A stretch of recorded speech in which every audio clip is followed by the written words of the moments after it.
Tana ammas tam ini beetani obboleeyyan kiyya dardarri keenya ka itti mokkoromeen sigaaraa tana mokkoromee yooniin siin jeekamnetu.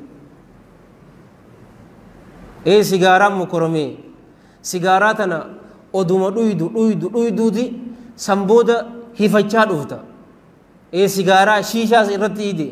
odoo hifattu sambooda maa sigeetani beeta tanuma dhuydaa boo siin jette akka ummataa boo raahaa godhuun feetuu boo siin jette hashiisha dhayuu siin jette hifattee jirtaami. Irreedduu dardaraa fi ammas naaf galuu didde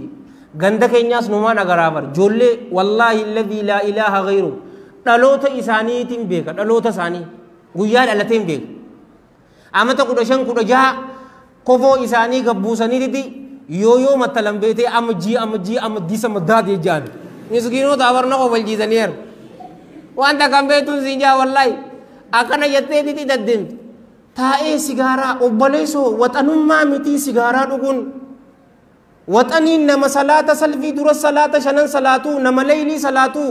waxaniin nama ummaan isaa yeroo isa yaamte labbeeka yaa ummaatiyya labbeeka yaa abbaa kiyya yeroo manarraa gabbahu ummaa isaa addarra mallaa lameen dhungatee abbaa isaa dhungatee isiniin jaaladda du'aa'inaa godhaa jee kaboo kana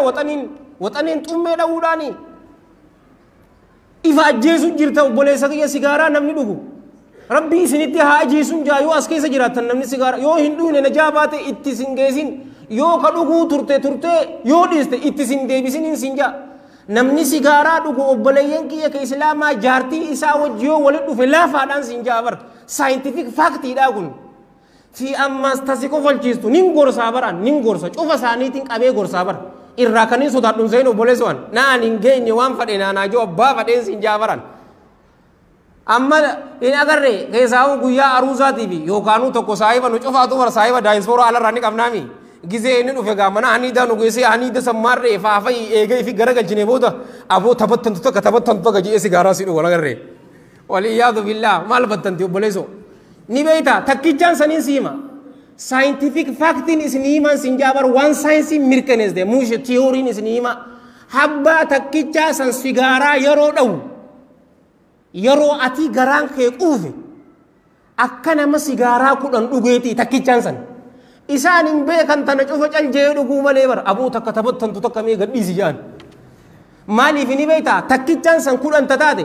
yeroo taan odoo qama'u jiruu yoo sigaaraa ka dhugu taate laala haasawaati saahiboota isaa wajji aboo tilaantanna alaa yeeshuun manchisan obbee waynee akkana jechaa arriba hojjette kaa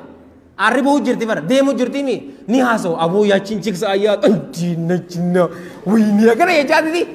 arri deemu jirtimi abu akana dhuga yaro garanke guutuu teessan ammoo humnaani dhugaa humna qabamu kam irraa hin dhaabu hogguu takkicha godhetti cinaa keesse akkana masigaaraa 10 dhugeeti inni takka dhugagin ulaa miskiina gursaan isiniin jaabar yoo hin barre rabbi isiniin barsiisin yoo bartanii dhiisan isinittiin deebisinii yoo keessa jiraatte waan ajooytuu san rabbi sitti haa ajeesuun siin jaa amma sin ajaa'ibu namni sigaaraa dhugu yoo sibira dhuge atiis akka nama dhugeeti bar akka nama dhugeeti hammeenyi isiitiin siin jaa bar inuma musliimoota miidhuu jirtaa bar bal zida alaa dhaalik malaayikaa miidhuu jirtaa tanaas kajee rasuula rabbiitiin siin jaa sallallahu alayhi wa alihi wasallam ولا حديث متفق عليه من حديث جابر بن عبد الله الأنصاري رضي الله عنهما إن الملائكة ملائكة نجيبر تتأذى نمي دمني مما يتأذى منه بنو آدم وان إلمان آدم إرامي دمنيني ملائكة نسمي دمتي يرو أجاسا هندندسو أسمي نمك بيوتات أتمسك أفاسست ملائكة ميدو جرى الله كيسني رسول عليه الصلاة والسلام تلو أولا إسدور ربين جل جلاله تلو أولا ننجيمي نمني الله كيسني را دور تلو أولوك أبدني ملائكو تأسر جيران كان عبر الله كيسني بر كنين ويسير رابو قاني جرقل حديث الله فاتو جرو يرو أتي جنبتاك أبو أتي سغراسين أتي جارتي تيوجيرو كان غجوزن حديث سلالي غافتو كو لافا غرو معنا نسي سيه ملائكة نافي تلو أولوك أبدا أبوليانكي إسيتنا مقرمين سنجا sabri isa ana kami ga di hatena tima